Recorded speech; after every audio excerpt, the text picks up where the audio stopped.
glad we've reached the Latavius Murray portion of the segment, which seems to pop up. Well, it's the old in baseball. There used to be the Mendoza line. Yes. Right, which is Latavius line. Right, there's a Latavius line. Right. It feels like that's kind of like it's. He is very much the dividing line. Yeah, the dividing. It has been for a few years now. Yeah, exactly. It's just like you just sort of know that's like the lowest you want to go before it's just like, oh, yes. Boy. You never want to go full Latavius. You never want to go full Latavius. Fantasy Football Happy Hour with Matthew Berry, served by Applebee's. Welcome to the Fantasy Football Happy Hour. I'm Connor Rogers alongside a crowded desk today. Matthew Berry, Jay Croucher, and of course, it's Wednesday. Lawrence is with us as well. Lawrence Jackson in the house. Fellas, how we doing? Lawrence, how are you doing? Good, man. Good to have you back in the fold. Wednesday, baby. We all feeling like money today. And we ready to win some this week on Moneyline Jackson for Yeah, you. I mean, more change, like kind of loose change, but yeah, money. Hey, look, quarters. Hey, Yeah. as long as it's better than zero, you know. Right. Hey, you see that dime or that quarter on the ground, you best pick it up. That's right. I in fact don't wiggle. I do jiggle. That's right. Oh, brother. Oh, so that throws me back to that Commanders win last year where you did all the jiggling Yes, on set with the after hat. the glasses and stuff. Yep. That's actually one of the most terrifying moments of I don't think US I've ever television. looked. I mean, like I'm old, but I don't think I've ever looked older than I did in that moment where I looked. I went Yes. back and looked at it, and it was like we're trying to do a Kirk Cousins thing, but I'm in the hat and it's just and the big glasses, and it was just kinda strange. it didn't work. So not you done with that look. I am done with that look. Yeah, It's like a slot machines player. I'm stuck with this look. Yeah. Sadly, it is what it is. It wasn't even your worst look of the season because you did the ref outfit, but the ref outfit was like a small on Oh, you. And it was yeah, like well, no. So it was like a Milan Armani kind of. No, well, that was before I got on the show, and we found me a better. But I went to whatever. I went to local sporting goods store, and all they had was this like. I don't know, it was like a V-cut and like, There's a lot going on. Show a little chest. I still have the photos. I have the photos. We'll run them. We'll roll them in at some probably point. tomorrow. We'll run I'm back. sure. Good, Yeah. great. We've had That'd that. be We had great. Dracula on draft night. We don't even That know was why. strange. The Dracula thing was strange. Yes. I don't know why that happened. Yeah, that one existed That was as part well. of the Kentucky Derby thing. It was a lot going on. Again, again. horses though, not vampires. But I anyway. don't know. I can't explain it. A lot going on, and it's Wednesday. We have a lot going on. We're going to tell you about the injuries we're keeping an eye on throughout the week. We'll see who's eating good as well, with a lot of different players finally heating up that we've been waiting on. Keep it open or close it out here at the Happy Hour Bar. What players we are starting or what players it's time to finally sit. And how about Roto Pat drinking free today? Because Roto Pat won the Fantasy Football Happy Hour Guillotine League that I've been out of for about 18 weeks now. Right. By the way. Well, but you know, at least you went out in a blaze of glory. Yeah, in week 4. Yeah, something like that. Like it could be worse. You could have gone out like me when stupid Denny Carter, talked me into Diontae Johnson. I didn't want to, and I would have survived. I think I was like 4th or 5th left. You could have gone out like Pete, backup producer Pete. Spent no money. Spent no money at all. To be fair, I didn't either. Right, Yeah. right. But it was early on. Right. Pete was saving all this money for a rainy day, and it then turns out like He just died. he died. He was You dead. got He to make tried it to the all his next money. day. You can't take And it no with you. survivors. Yeah, you No can't take it with survivors. you. But Pete tried to take it with him. That was dumb. And then it got down to 2 people. It was 2 people. It was Roto Pat and Lawrence Jackson. Yeah. And we started with 18, and we got down to 2. Roto Pat and Lawrence Jackson. And what happened, Lawrence? I'll tell you what happened. Pat, he just feasted on all of y'all teams. I was in that final that I had plans on winning, seeing it, because if I win this league, it pretty much cancels out the fact that I'm dead last by far in our show league. Correct. So I'm like, all right, whatever. Win the Guillotine League. Got the best team all year. I go in there against Roto Pat in week 13 with 5 players that I actually drafted. Pat's beating me with y'all teams. So This is true. Pat's Thank name you. was insane. It was He stupid. outbid me by $1 stupid for Christian McCaffrey, which drives me crazy. And that's That for hurts. people like, what the hell is a Guillotine League? Guillotine League, basically, you draft at the beginning of the season, 18 people. If you need to, you can have less. You start your lineup as normal every single week, and every single week the lowest scoring team in the league gets cut, and all the players on that person's team get put back in the waiver pool. So like again, it's week 7 and you're bidding on Christian McCaffrey and Patrick Mahomes, and like it's sort of crazy. And so Yeah, Rotopat was near death many, many times, but ultimately, But all you got to do is beat one person every week, and if you can get one or two better players every week, you don't have to outrun everyone. You just have to outrun. You don't have to outrun the bear. You just have to outrun one other guy. Yes. Right. It's a fantastic format. And two quick things. One, my highlight of this guillotine season was you bidding $425 for Puka Nacua when the next highest bid was 60, and then you're on your way up to that. And then secondly, my favorite thing, because I came third, and I hung around. So I didn't have a very good team, but I survived. But then after you die, you can't see the league, and all you can see is you can view the corpse of your team, and that is the term in guillotine. You view the corpse. But here's the funny thing: is that my team's name is Naomi Watts. I was just being stupid because she's Australian. She is Australian. Well, she's an Australian superstar, much like yourself. Yeah. Well, she's born in England, but we're claiming her as Australian because she grew up there. But anyway, so because my team name is Naomi Watts, click a button to say view Naomi Watts' corpse. Right. That's very strange. Check on the browser history. And we do not want that to happen because we are a pro Naomi Watts show. Couldn't be more Always so. have been. Anyway, that's a long way of saying congratulations to Rotopat. Yeah, great job, Rotopat. You won the guillotine league. We did, we spent 10 minutes talking, and we didn't mention it all. Anyway, Rotopat, great job. Congratulate him at Rotopat as well. A lot of fun. Well done by you, sir. And he drinks free today. And with that, we jump into the Rotoworld player news. For all your player news, go to NBCSports.com, and let's get right into the injuries we're tracking because they're very impactful ones. Trevor Lawrence, we saw that brutal injury. He'll be out with the ankle. Dorian Thompson-Robinson has been in concussion protocol. Derek Carr with a concussion and the rib injury. That's the same thing for Amari Cooper. He had the rib injury. He's also in concussion protocol. Both Seahawks running backs are down right now. We'll keep our eyes on their status as well. Ramondre Stevenson, he's not going to play on Thursday Night Football with that ankle injury. Deontay Foreman with an ankle. Christian Watson with the hamstring that Coach LaFleur has been a little vague on earlier in the week. And then Pop Douglas as well. He has not practiced this week, Matthew, which would be a big deal for Thursday Night Football with the status of the Patriots quarterback situation. And speaking of the status of that quarterback situation, we got to hear from Bailey Zappi on if he's playing, if he knows he's playing, and what will ultimately go down on the short week against the Steelers. Coaches, made it pretty clear, but I'll let him, announce it to everybody. That's, private right now, and whenever he announces it, that's with him. It's your first start of the season. How much did the opportunity mean to you, especially given, with, not being here on cut down day? Yeah, I mean, it was, it's been a long ride, of course. So to be out there was an amazing opportunity. We didn't get the, the result that we wanted. So hopefully we can, learn from it, grow from it, and going into Thursday, do everything we can to, do everything I can to put the team in the best possible situation, to win the game. I feel like robot of a Patriots quarterback in Bailey Zappi. He's learned the Patriot way when it comes to dealing with the press. Yeah, I just want to point out that the two sponsors next to the Patriots logos with Bailey Zappi there. One, the exfoliating bar from Gillette for a season that needs exfoliation, and then Waste Innovations, which is also very fitting for the Patriots season. It's a complete mess. It's been a tough year. Do Bailey Zappi and Matt Jones favor each other, or am I tripping? Like they don't kind of look alike. They look exactly the same, and they play exactly the same, which is badly. Bailey Zappi has the military cut.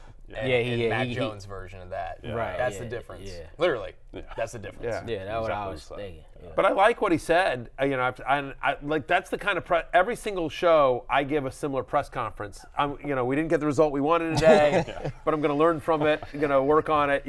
Watch the tape, try to get better. It means a lot to you to be here. It means a lot for me to be here. You weren't here here at the beginning. I'm thrilled for the opportunity. It's been a wild ride. Yeah, all that stuff. You'd be like, next time we'll score at least a point. At least we'll score a point. Honestly, we were talking about this on the show call beforehand, and the over/under on Thursday night is 30 points. Yeah. And we think the way. Well, how do those teams get to 30 points between Mitch Trubisky and Bailey Zappi? And it's defensive touchdowns. Yeah, it's TJ Watt. Yeah, exactly. Definitely, because both defenses are definitely serviceable in middle of the pack there. So it will be a defensive touchdown. Don't know about who yet, though. Yeah, it's a Wednesday on the injuries, so we'll kind of track all that.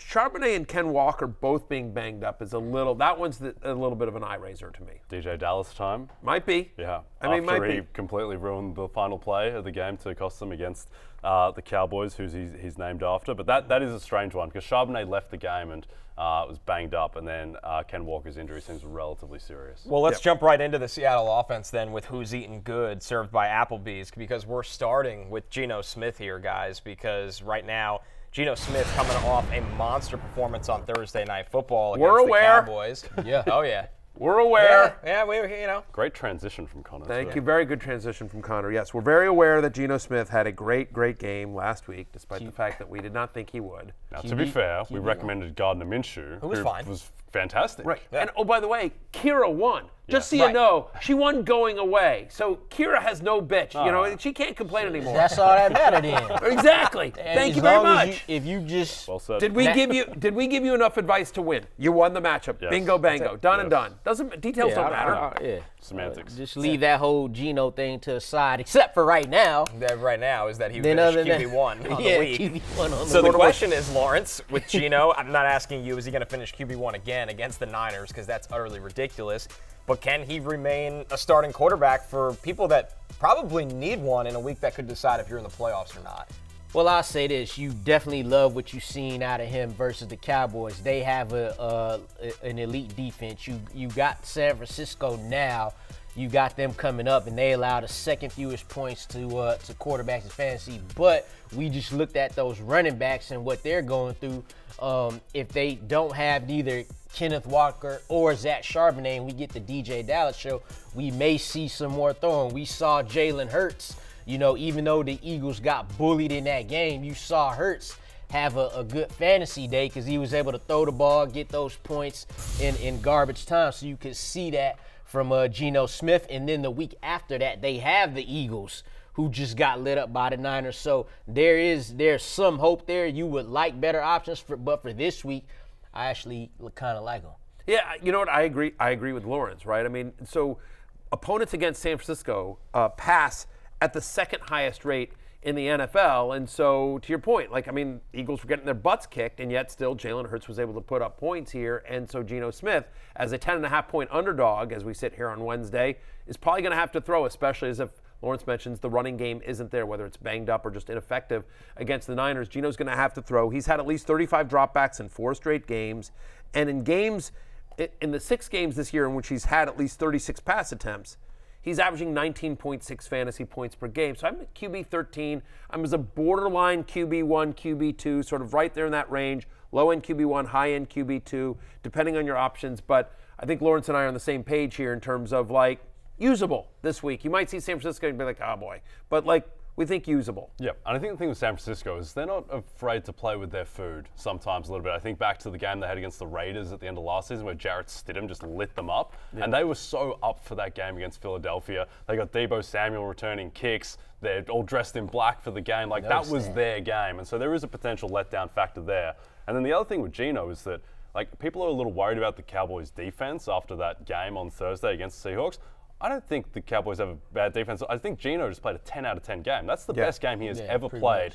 He was magnificent. And the big thing to me there is that the emergence of JSN completely changes that offense. Because now so few teams in the NFL have 3 above average wide receivers, and that's what Geno Smith has to work with now. That's the key, Jay, is that JSN is such a threat underneath. We saw it open up over the top for DK Metcalf. Right. And if you're wondering about Tyler Lockett, we are going to talk about him today on Keep It Open or Close It Out. So stick with us there. We'll move to our next player. They've also had, by the way, Seahawks, they play the Thursday night game. They've had 10 days to prepare for this game. They definitely need every bit of that rest right now, that roster. That line, that spread has gone down from Niners 12.5 to Niners 10.5. So some momentum. I think the Seahawks, I mean, this is season on the line stuff for them. They need to win one of these next 2 games against San Francisco or Philadelphia, or they're pretty much done. It's going to be a better game than what people think. Still would take the Niners to win, but it's going to be better for the reasons you mentioned. For the reasons you mentioned, they was really up for that Philly game. It's going to come down to it. Last thing on this too is that you're worried about the Niners' elite pass rush against Seattle's O-line, and they always destroy the Seattle O-line. Geno against the Cowboys, he wasn't kept clean at all. No. He was pressured on 54% of his dropbacks, which is completely insane. Jake Browning's pressured on 27% of his in the game against the Jags. And the reason I know this is because Micah Parsons tweeted it out. That Geno was pressured on 54%. Well, he ended the game like that. Yeah, exactly. Right. And so Micah's like, I didn't have any sacks in the game, guys, but I just want you to know that Geno was completely ridiculous. And it's not my fault. Still consider me for Defensive Player of the Year. Our next player here, Achane against the Titans. He comes in, Barry, for you as a top 10 play this week. RB8 for Achane. And we talked earlier in the week how his production last week, he had the 2 touchdowns. It felt like a lot of his snaps were when the Dolphins were playing with a lead in the second half.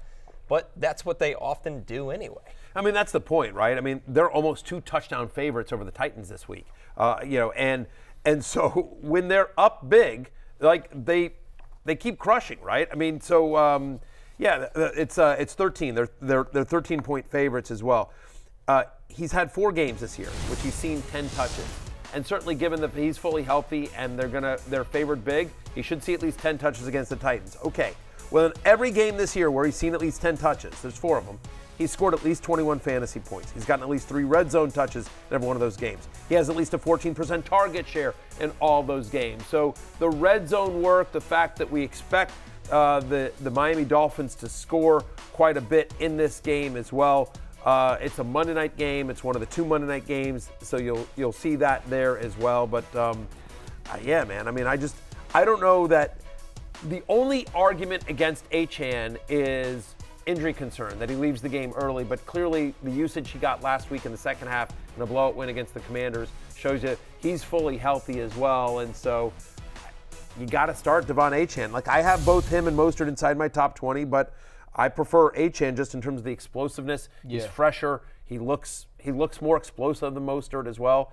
It seems like he has a better nose for the end zone, as insane as that is, because Mostert seems to get in. He's my running back 8 this week. Yeah, he's inside my top 10 as well, and Raheem Mostert inside my top 20.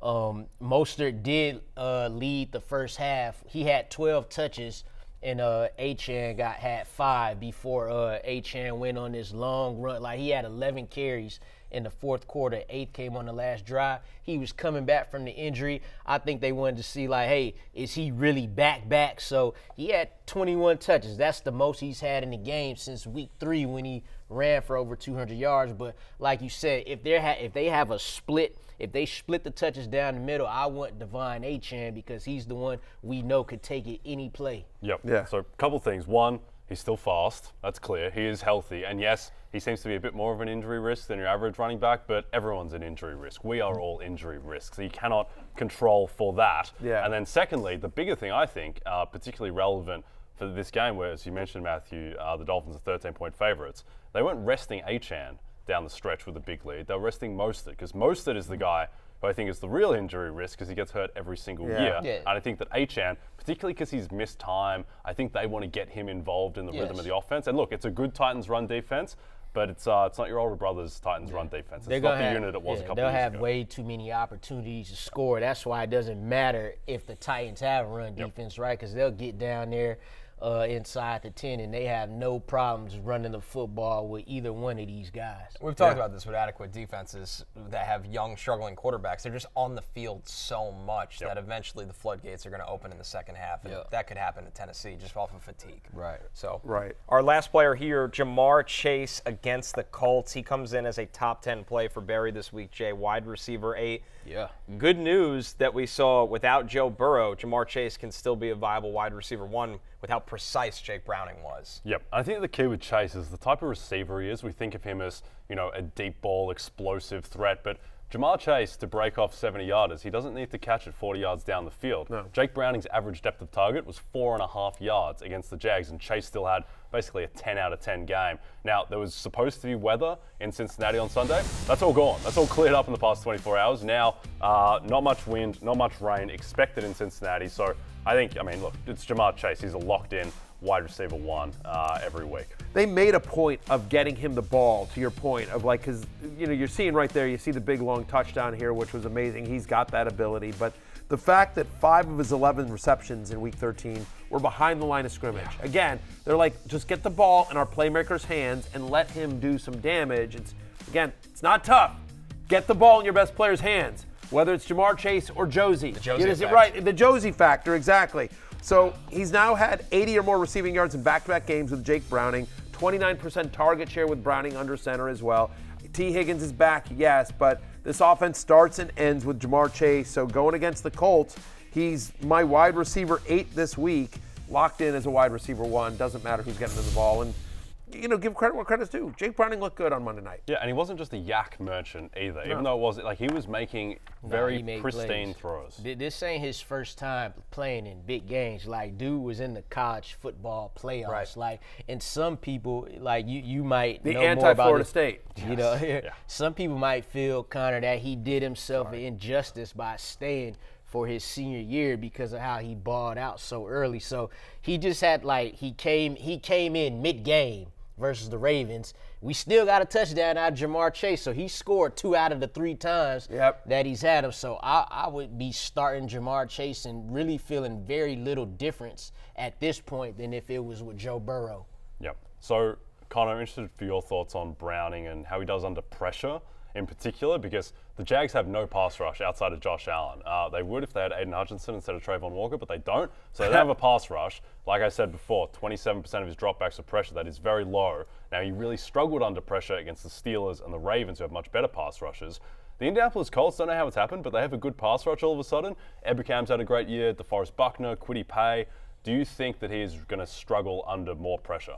I think what we saw on primetime was a little bit of a stretch. Like, that's not going to be the typical Jake Browning game in fantasy. But on the flip side of it, what we saw from Zach Taylor was a conscious effort for the quick game, a lot of one-read throws, a lot of guys schemed open with space.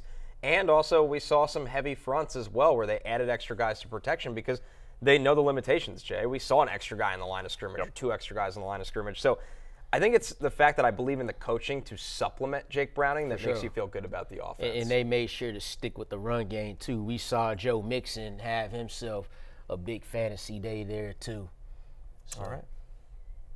I agree. This holiday season, get the fantasy. What do we, Connor wants more. We can talk about Jake Browning's career. It's who's eating good. Exactly. I still feel bad. I feel bad for NC State, Florida State, not NC State. I feel bad for NC State too. I feel bad for NC State. They should have been more considered for the playoffs. Florida State. I feel bad for Florida State. This holiday season, get the fantasy fan in your life the exclusive Rotoworld Draft Guide bundle featuring expert analytics, player insights, and season-long tools. Get all 3 of the draft guides for one low price. Go to NBCSports.com/holiday bundle and use code HOLIDAY23 at checkout to receive 25% off and $10 Fanatics gift card. Matthew, you're chomping at the bit here. There's no Barry code. There's no J10, no Happy Connor holidays. 5. Yep. It's Holiday 23 is the code. That's right. It's outrageous. We're taking a break. What When happened? we're back, keep it open. Close it out. Talking Breece Hall, Gus Edwards, and Tyler Lockett, and many more. Get my agent on the phone. I think that more than anything else, I got to play cleaner. We all got to be better, but I got to play cleaner. And then I think the biggest thing is like you said, remaining neutral. There's a lot more ball left. There's a lot more to do.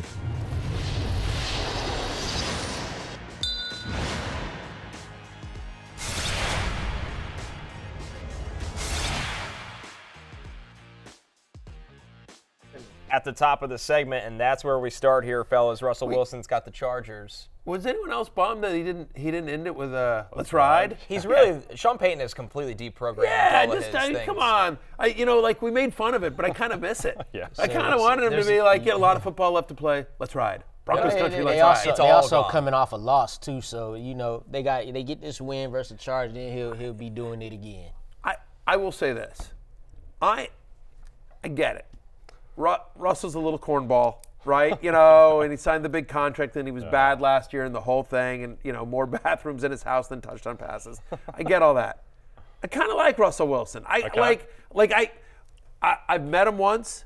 I thought he was a legitimately nice dude. When I did meet him, I haven't heard anything bad about him as a person. You know what I mean? Like, by all accounts, he's a good teammate. Like, he's a good. I don't know. He's just a little weird. Well, that's the thing. We don't actually know him. We don't. So for people to I'm just different. Like, why would anybody just dislike the man because he say he Mr. Unlimited? Right. Not something I do. Right. But hey, you? I like that with the Russ songs. It just seems like he's humbled. Yeah, he's a little humbled bit. by last year, and there's no. Yeah, there's no garbage this year. There's no self-inflation or anything. He's just going out doing his job, playing quarterback at a very solid level. For sure. Good for you, Ross. Where's your? Yeah, I miss your sweatshirt with a picture of somebody that looks about 20% of Russell Wilson. I think that sweatshirt jinxed them last game because they had every chance to win that game. It feels like a voodoo doll. Yeah, they really should have won that game. They should be 7-5 on a 6-game winning streak at that point. But now he has a very favorable matchup, Connor, against the Chargers. He does, against the Chargers. And the thing with Russ this year, Jay, is that he's been running again. And he's not airing the ball out. They're not letting him air the ball out. But that running, at times, has made an effective fantasy quarterback this year. Well, this is the thing that made him so special in Seattle. It was, one, the ability to throw the deep ball, and two, just the ability to take off and just break the spirit of defenses the way Mahomes and Allen do now, where it's like you've got these guys dead to rights on 3rd and 10, and then Russ takes off. So he's doing a bit more of that. He's making some amazing touchdown throws. Think that one, think of the Cortland Sutton one against the Bills.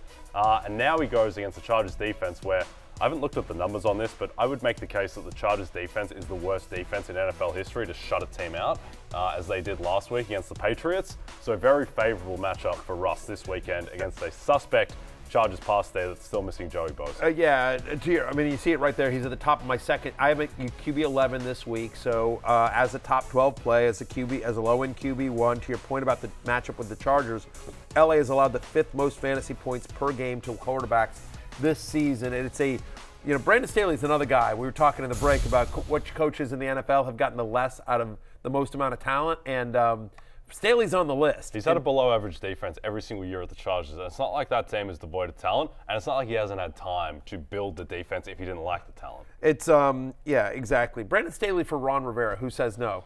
America. Anyway, the fact is, to your point about Russell Wilson, the legs have started to get going. At least 30 rushing yards in 4 of the past 5 games. He's now scored a rushing touchdown in back-to-back games as well. Oh, and it's weird, for years in Seattle, it was always let Russ cook, and they wouldn't. But by the way, on keeping, this isn't the right phrasing of it, but like in keeping him in check somewhat, or a leash, and not letting Russ cook, he was very efficient, very effective, and the Seahawks won a lot of games, including a Super Bowl. So now, last year in Denver, Nathaniel Hackett sort of lets him cook and didn't go great. No. But what Sean Payton has done is once again said, I'm going to rein it back. We're going to try to be we're going to pick our spots. But by the way, when they pick their spots, again, highly efficient. They're starting to run the ball. They, with Russell Wilson, and so, in a matchup with the Chargers, again, like he's more to me, Russell Wilson is more of a floor play than a upside play. Right. But I think he's a top 12 guy this week. Yeah, very simple. Jay, you mentioned the Chargers might be the worst defense, where they're the second worst pass defense in football, so that helps to their passing game. If you just look at some of the recent quarterbacks they went against, Lamar was only quarterback 14 against them, but Jordan Love, QB9, Goff was QB8. The 2 games before that, they had the great fortune of playing against Zach Wilson and Tyson Bagent. We're not even going to count Bailey Zappi in the Patriots offense there. So just seeing like these quarterbacks have success against the Chargers, so I'm keeping it open as well. Even with games against Bailey Zappi and Tyson Bagent, they've given up the 5th most fantasy points to opposing quarterbacks. That's what makes it crazy. The thing, right? Yeah. And Russ in his own right, he's been quarterback 13 the past 4 weeks because of rushing for 44 last week. He'll throw the touchdown pass here and there. So even in his own right, like you like him as a borderline quarterback one play. This is the problem with like just team defensive rankings, is that it's just very hard in your mind to adjust for opponent. Like the Jags had an elite statistical defense going into the Bengals game, but they haven't done it against anyone. Like the one time they played a really good offense, San Francisco completely lit them up. And so I think with the Chargers as well, statistically they might look somewhat okay in some measures, but they're not very good. And I think Russ will light them up. All right, so to keep it open on Russ, our next one here, Breece Hall, he comes in. Oh, yeah, I'm keeping it open. Sorry, I forgot that was the premise of the bet. Sorry, I'm keeping it open. Yeah. Our next one, Breece Hall. It's been a tough go for Breece Hall. This team cannot run the football. But at the same time here, Lawrence, for Breece, with the bad quarterback play the Jets have gotten, he's been able to get a lot of check down passes, which is Brett Rippon's coming to save the day. Yes.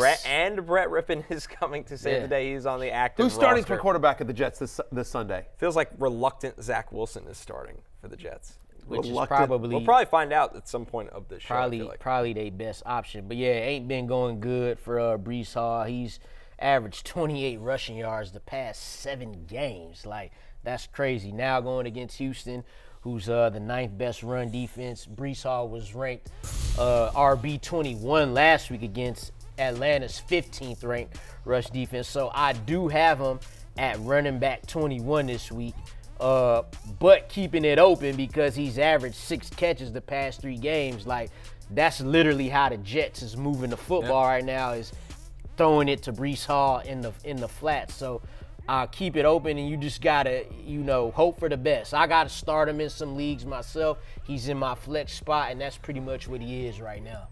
Yeah, I think just the volume of work. I'm going to keep it open on Breece Hall reluctantly, but I think the positives here are his passing game usage, right? Again, they can't, because of whether it's Tim Boyle or Trevor Siemian and now maybe back to Zach Wilson, like, they're not throwing the ball deep, and especially the last couple of weeks they just haven't, right? And so, because they don't have anyone other than Garrett Wilson, and so when you double Garrett Wilson, you're just sort of like, okay, Tyler Conklin, is he out there somewhere or whatever? I mean, and Jeremy Ruckert, like, the fact is that Breece Hall has at least 5 receptions in 3 straight games. He's had a 20% target share in each one of those games. And this Texans defense, that is an area to attack. They've allowed at least 5 receptions to running backs in back-to-back games. And so just Breece Hall's talent, his involvement in the passing game gives him a floor there. He's always a threat to break a long one as well. I'm at running back 20. Not great. Only 2 teams on a bye, basically, Brian Robinson and James Conner in terms of running backs that are out this week. But I'm keeping it open, reluctantly keeping it open. Much like Zach Wilson, and starting this week, I'm reluctantly keeping it open on Breece Hall. Yeah. There's the conventional wisdom there, kind of, that Zach kind of made a comment to a teammate like, I'm not coming back to this team because I'll just get hurt behind this line or whatever, and then it kind of just took on a life. Like a game of telephone. It's kind of what it feels like. Yeah. And, I think the thing is with Breece Hall. And by the way, it could also just, sorry to interrupt you for a second, but that also could have been like, not to like, I just think Zach Wilson, who has not played well in his NFL career, but I think he's gotten a bad rap. I mean, I think he hasn't been surrounded by weapons. He hasn't been helped by his coaching staff. He hasn't been helped by the media or his teammates. I think he's been put into some tough situations, whether it was, as a rookie in New York with literally no one around him, and then, oh, by the way, here comes Aaron Rodgers, our savior, and that's gone. That's gone. And a team is built. Everything is built towards Aaron Rodgers and what he does well, and then all of a sudden, here, Zach Wilson, you got to take over Aaron Rodgers' team, the coaching staff, the perimeter players. Like, if Zach Wilson had a choice, I bet you he's not taking Randall Cobb and Alan Lazard. I feel bad for Zach Wilson. And I wonder if his take was, just to go to that comment, I wonder if it was sort of like, I'm not coming back here. Meaning, like, he's like, he knows that, like, at the end of the season, maybe the Jets are going to move on from him, or he's going to move on from the Jets or whatever. Fresh start somewhere new, like, it just hasn't worked. I wonder if that, and then I don't he's blame been benched 3 times. Yeah. He's been benched 3 times, right? Like, he knows that, like, it just point whatever fingers you want, but it hasn't worked out for Zach Wilson in New York, and he's probably better off, as is the organization, and kind of a clean start both ways, right? Yeah, I agree. And I think so I wonder if that's the comment. He meant more about. I feel like it kind of took on a life of its own. And that's what happens when reports come out like that are worded a certain way, but you don't know the exact detail of the situation. Yep. Yeah. But as far as this game goes, I think, like, Zach Wilson to me is a significant upgrade over Tim Boyle, because the thing with Zach is that Zach has good plays and he has really bad plays, and the bad plays have outweighed the good plays. Tim Boyle just has bad plays. There's no variance. There's no upside. Like, watching them against the Falcons, it's like you've got no chance whatsoever to move the ball. At least Zach can do stuff. Like, he can move around, he can throw it deep. I think just Zach has at least an arm. Yeah, he has an arm. Like, Zach can at least throw. Like, Tim Boyle's got a noodle last week. Man, Garrett Wilson was open a lot. The interception that Tim Boyle threw to Jesse Bates. I don't know if it's because I seen it in person, but man. Yeah, it was a tough Did it make your daughter cry? Almost. Yeah. Almost. It almost made me cry. Yeah. The past 2 weeks for the Jets, the offense has just been a farce. Under Zach Wilson, it's not a farce. Like, it's a real NFL offense. It's just a bad one. But at least it is real. For sure. And so I think that with Breece Hall, I think just having a real quarterback again will help him a lot. And I know me and you feel differently about this, Connor, and we'll get to it in the last call, but I think the Jets are very live in this game, because I think that the Texans are banged up, no Tank Dell. They're banged up on the offensive line. Stroud quietly hasn't really performed. He hasn't had that many games against great defenses. And I think the Jets might have the best defense in football. So I think it's going to be close enough where Breece Hall will have a game script where he can run in a game where there's going to be lots of rain and wind too, which will help the run. Any just while we're on the subject of the Jets, any texts from Robert Saleh you'd like to share? I am not one of of the New York personalities that gives Robert Saleh the 6-step plan of how he should fix this team. What about Fireman Ed? You got to. I've drank his beer. There you go. That was one of the like for people who are not aware, like there's a local radio host in New York City who just retired. He's not even retired, active. Right? Where he does a podcast and he claims he had a text exchange with Robert Saleh and like it just and then revealed the contents of the text exchange. Yes. And then apparently got it wrong, and then had to, anyway, I don't know. It was messy. It was very messy. It was just really, that was a bad one. Can't imagine why nobody wants to come coach in New York. Really wild. Yeah. Robert Saleh, it'll be interesting to see what happens with Robert Saleh. Robert Saleh's a really good football coach. He is. He's a really good football coach. Look at the defense he built. He came here to build the defense. You see the defense. It's, like Jay said, it could be. You could argue it's the best defense. I think it's them. Young defense too. Yes. If the Jets move on to the Commanders, I'd be totally fine if Robert Saleh came to coach. You keep lobbying for different coaches. What? Brandon Staley. I don't want Brandon Staley. You'd rather have him than Ron Rivera, though. Oh, I want. Yes, obviously. I'll tell you. What's the line? The coaching line. Would you rather have Arthur Smith? There you go. There's the coaching line. Or Ron Rivera. The Jeff Fisher line. Jeff Fisher, because Jeff Fisher's the definition of mediocrity. Yes, so right. He's the Jeff Fisher line. No, I'm saying I think there will be a coaching change in Washington, and who do I want as my head coach in Washington? And so there's been some Belichick rumors of all things, but here's if Robert Saleh moves on from the Jets, that there's a parting of the ways. I'd be all in on Saleh for the Commanders. Ben Johnson. That was the other guy. That's what I was going to say. Those are the two. I think Ben Johnson will be the hottest candidate. Ben Johnson and Jim Harbaugh, because I don't think he's coming back to Michigan. Yeah. I think those will be two of the hotter NFL coaching candidates. So Zach Wilson must be starting, because the update now just says Trevor Siemian will be quarterback 2. Wow. Brett Rippon is the emergency Fantasy quarterback. Life app release. Nice. Look at you. Yeah. And Tim Boyle's no longer on the roster. Well, they cut him. Yes, it is. I told you we would get it during the show. So now Fantasy Life app alert. Starting. Fantasy Life app alert. Got it right there. Breaking: Jets quarterback Zach Wilson is back. He will start on Sunday against the Texans. That's Connor Hughes. Let's go, Zach. He stormed into Robert Saleh's office and said, "I want the ball." Yeah, I want the ball.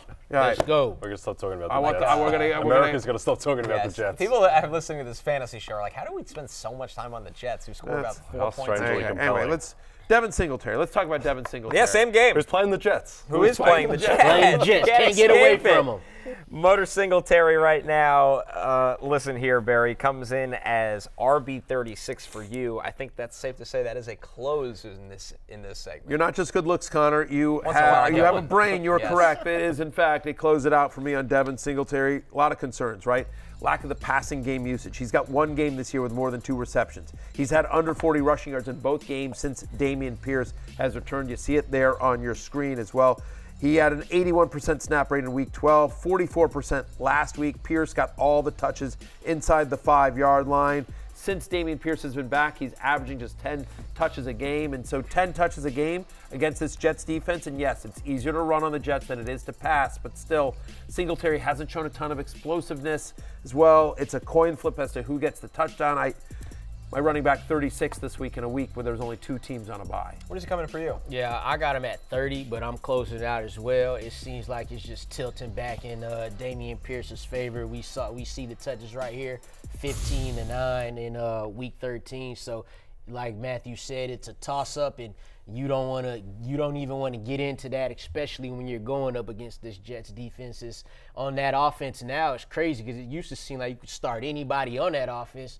Now it's Nico Collins or bust outside of C.J. Stroud, maybe Dalton Schultz, but Nico Collins or bust for that Texans offense. Yep. Seems like the Jets had some shaky moments a little bit with their run defense, but Atlanta couldn't do anything on the ground against them. And Atlanta have a great run game with Bijan and Algier and that offensive line. So, yeah, closing out on Devin Singletary. Our next one here, Gus Edwards against the Rams. I mean, Jay, with Gus right now, 12 or fewer touches in 3 of his past 4 games. We've seen this offense start to go a little bit to Keaton Mitchell. We've obviously seen them used through the air as well. We've talked about with Gus, it felt like he's very touchdown reliant. How do you stand on him in terms of starting him with knowing that? Not great. I think this is Keaton Mitchell's backfield more so now, just given his talent and what he adds to just the dynamism, particularly with Mark Andrews gone. They just need more explosiveness. I will say, though, that there's going to be a lot of rain, going to be a lot of wind, and you just know that Gus is going to get a couple of goal line carries. So he's touchdown dependent, but he's every chance to get in the end zone. I'm closing it out on Gus Edwards. He's my running back 34. You were absolutely correct. So you think back to Week 12, last time we saw them. Keaton Mitchell out snapping Edwards 32-18 in games in which he doesn't score a touchdown. That's the point, is he has to score. Because when he does not score, he's averaging 5.5 fantasy points per game. Like he's not involved in the passing game at all. When he scores a touchdown, he averages over 18 fantasy points per game. So it's just a little bit of how lucky do you feel? Do you think against the Rams he falls into the end zone? Because he has 3 games this year, literally only 3 games this year with more than 62 yards from scrimmage. So it's been very touchdown dependent. And with Keaton Mitchell, with Lamar, I feel like Lamar is due for some positive touchdown regression on the ground. We haven't seen Lamar score the kind of rushing touchdowns that he normally does. So I'm closing it out on Gus Edwards. Lawrence, you're Mr. Baltimore. You love the Ravens. I'm going to close it out on Gus as well. I got him at running back 35, Matthew. Week 12 was the second time this season not leading the running backs and carries. The other time was Week 9 to who? Keaton Mitchell. Keaton Mitchell snapped. I feel like Keaton Mitchell would have been in a bigger role, but it's the injuries that kind of held him back, so they got to keep bringing him along slowly. But you see the snap share for him increase in the last 4 weeks from 18 to 24 to 36 to 46%. So you could see that topping out somewhere in the 50 to 60% range. And if they have him on the field more now, more than just, hey, we giving you the ball. Now he's on the field in every type of situation, even at the goal line as well. But you know, if they get inside the 5, if you're starting Gus Edwards, that's your time to shine. But you have to sweat that out. That's why I'm closing it out. We both have Keaton Mitchell ranked a little bit higher. A little bit more context on Zach Wilson. He will start the rest of the season. I'm telling you guys, we cannot escape the Jets news on this show. Yeah. Robert Saleh and Zach Wilson starting. He's fired up. He's excited to get this opportunity. Said he's the starter the rest of the season. God willing. Lawrence, it sounds like you. What? God willing. God willing. Like, what does that even mean? Like, is he going to start for the rest of the season or not? Because if he does, well, we at least know he's starting. So Aaron Rodgers definitely not coming back. Sorry, Aaron. Yeah, I know you're a medical miracle. You've been working your ass off to come back, but sorry, we promised it to Zach Wilson. Wasn't that your fantasy team name in our show? It started off as DPJ. Lord willing. Yeah, Lord willing. Because it was all about Donovan Peoples-Jones, where he at right now. And then once that didn't happen, I had to change it to Lamar, Lord willing. So, now it's going to be Zach Wilson, Lord willing. The vision of Aaron Rodgers at practice was like an SNL skit. Like, he just dragging his leg, he can't move. Yeah. Which is what happens when you're 4 months removed from in a hoodie, just throw in. Yeah, great showman, though, because he had people thinking that's really going to happen. Got people talking about that. Listen, in the last segment, Who's Eatin Good, we talked a lot about Geno Smith and how these running backs are hurt, Lawrence. He might have to throw more. Where does Tyler Lockett rank for you, knowing that coming into this game? Wide receiver 27, and I'm actually going to keep it open. He's actually been wide receiver 27 on a points per game basis the last 4 weeks, and in those last 4 weeks, he's got the same amount of targets as DK Metcalf and more than JSN at 16.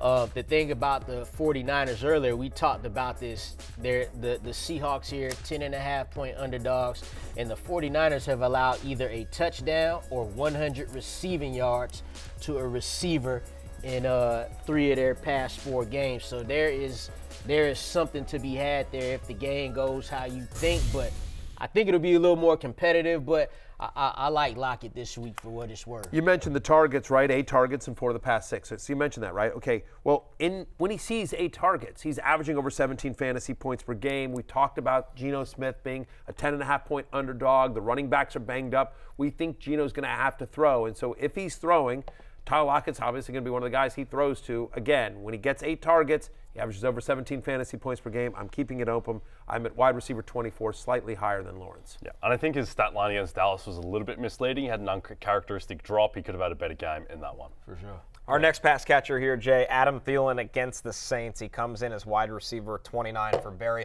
I actually thought Bryce Young played a little bit better last week despite Carolina losing. but we've not seen a lot for Thielen in recent weeks. No, it was more of just a functional offense. Yes. Now they're going up against the Tampa Bay pass defense, which is basically allows you to run a functional offense because it's not very good, also missing a lot of their players in that one. But I would be closing it out on Thielen reluctantly. I said last week when we talked about him that no, it was just the one game. It was just one bad game. Well, now it's 2 bad games. Right. And he's had 27 receiving yards over the past 2 weeks. And this kind of feels like the Jonathan Mingo show now, Lawrence. Yes, sir. I'm gonna close it out on him.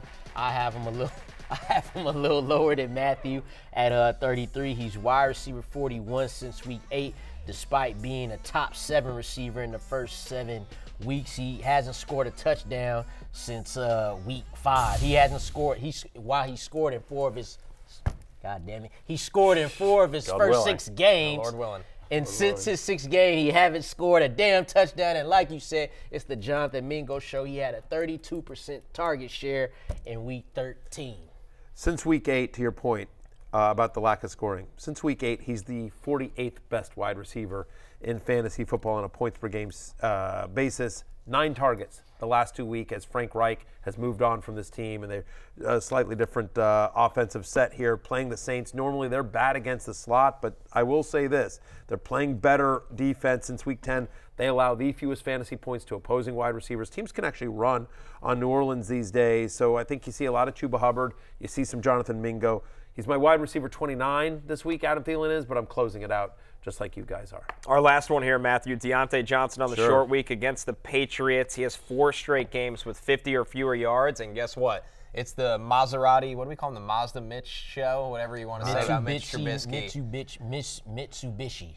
There we go. Mitsubishi. That's very hard to say. Either way, Diontae Johnson hasn't had a lot of production, and now he's got Mitch Trubisky to deal with. The Patriots, for as much as they struggle on offense, they play pretty good defense. Since week 10, they're the #1 defense in terms of scoring, in terms of fewest points allowed in NFL games, 4 or fewer receptions each of the last 4 games, with a 44% catch rate for Diontae Johnson, again, over the last 4. And so in a game in where the over-under is literally 30, it's hard to get excited about Diontae Johnson here. He's just my wide receiver 39. I think you're probably still starting the running backs in this game. We'll talk about this more tomorrow as we preview that game because we have to. We're legally required to. But, yeah, I think you're not excited about the prospects of Diontae Johnson on Thursday night. Yes. Suspect the Mitsubishi may stall out in this one. I see what you did there. Yes. And also, we'll see what happens with Najee Harris because he is under an injury cloud. If there's no Najee, maybe they have to throw the ball more because Jalen Warren just hasn't had a workhorse workload in the past. But Mitch Trubisky is not very inspiring in this one. I have him ranked way higher than Matthew's 39 at 37. Okay. I'm closing it out. Okay, fair enough. Why do you love Diontae Johnson? I love him. You love wide receiver 37. He's your new Donovan Peoples-Jones. Yes, sir. In that 30 over/under game. Let's recap. Matthews, keep it open or close it out. Rankings here. Russell Wilson at QB 11. That's an open. Breece Hall, RB 20, open. Devin Singletary and the Gus Bus. They are both a close. RB 36 for Motor. RB 34 for the Gus Bus. Tyler Lockett stays open. He's wide receiver 24 against the Niners this weekend. Adam Thielen is a close at wide receiver 29 against the Saints. Diontae Johnson on the short week against New England, wide receiver 39. That's a close. Yep. Just want to point out, by the way, one last thing to wrap up the segment. While we were all talking about Zach Wilson and the Jets, backup producer Pete picked up Zach Wilson in our show league, just so you know. We called him Zach Wilson before. I mean, there you go, Pete. There you go. Pete, enjoy the Zach Wilson experience. Yeah. In our show. It's a lot of fun. Backup producer Pete. It's when you don't have to work on the show and you can just sit there and, play the waiver wire. Play the waiver wire. Open waiver wire. Yeah, just stare. We're taking one more break. It's going to be Pete, apparently. When we're back, it's the last call. Must be nice. Find out which sides and totals we've circled for Week 14. We each picked one. Coming up right after this. Don't forget, on DraftKings Sportsbook this season, new customers can bet $5 and pocket $150 in bonus bets instantly. Plus, all customers can get a no-sweat same-game parlay every day. Download the app and use the promo code Barry when you sign up. DraftKings Sportsbook, the crown is yours.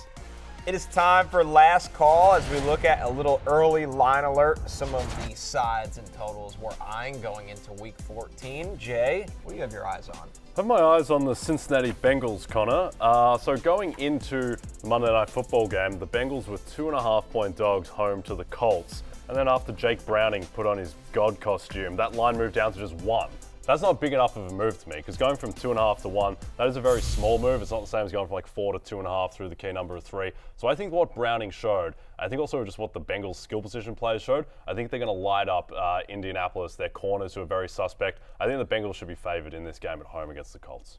Lawrence, you always like to move the lines around a little bit. Yeah. You got an alt line for us this week? Yes, sir. Look, I see the Rams -7 there against, I'm sorry, the Ravens -7 against the Rams, but last week the Chargers was -3 versus the Ravens, so that's interesting to me considering the Rams have been playing better football, but it is versus the Browns with Joe Flacco and the Cardinals. So I'm going to play with that line a little bit and go alt 9.5 -9.5 for the Ravens at +112. I like that. Matthew, what do you got? All right, fair enough. Vikings and Raiders. Vikings at Raiders opened at 40. And that's way too low for me. For two pretty functional offenses, two defenses that don't scare you. Vikings get Justin Jefferson back. They're both coming off the bye. They both had 2 weeks to prepare for this game. By the way, 6 road games. The game's in Las Vegas, indoors, on the turf. In 6 road games this season, the Vikings are averaging over 43 total points. The games that they played in, the over on 43 is hit in 6 straight. So give me the over on 40 against a Raiders defense that has the 3rd worst pass defense in the NFL over the last 4 months. Again, Jefferson's coming back.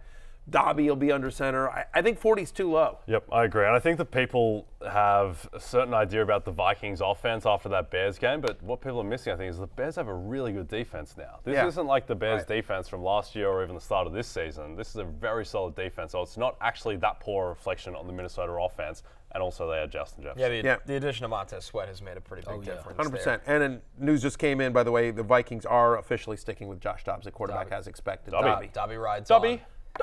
Jay, I know you tried to talk me out of this one, but I'm going with Texans -5.5 against the Jets. They have a high-powered offense. Even if they struggle against the Jets defense, what do they got to get to? 14, 17 to cover in this? I watch the Jets every single week. They cannot score a touchdown, literally cannot score a touchdown. We'll see if Zach Wilson gives them a spark, but how many games did he have to do that and couldn't do it? So Texans -5.5 is where I'm at. Fair enough. Very quickly, before we go off air, quick alert that came in over the commercial break. Isaiah Pacheco missing practice today with a shoulder contusion. They're checking out, but just for, who knows, but I grabbed Clyde Edwards-Helaire in a couple leagues just in case. Let's see what happens, because if he were to miss it, McKinnon would still be, we don't know if McKinnon's coming back. He's missed the last 2, but Edwards-Helaire would be the guy that would get the majority of the between the tackles work, I think, for the Chiefs, regardless of McKinnon's availability, if Pacheco were to miss. Something to watch. We'll talk more about that tomorrow. It is closing time, which means you don't have to go home, but you can't stay here. Damn it. You got to go somewhere else. For Jay, for Lawrence, for Connor, for Roto-Pat, for Zach Wilson, who's on backup producer Pete's team, I'm Matthew. Peace out.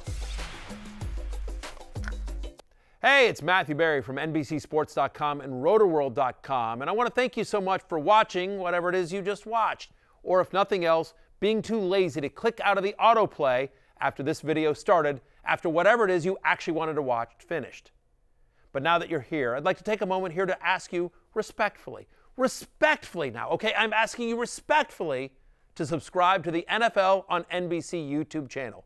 You'll get the latest Rotoworld fantasy news headlines, all sorts of great shows, including my own Fantasy Football Happy Hour. So go subscribe now. Again, I'm asking respectfully.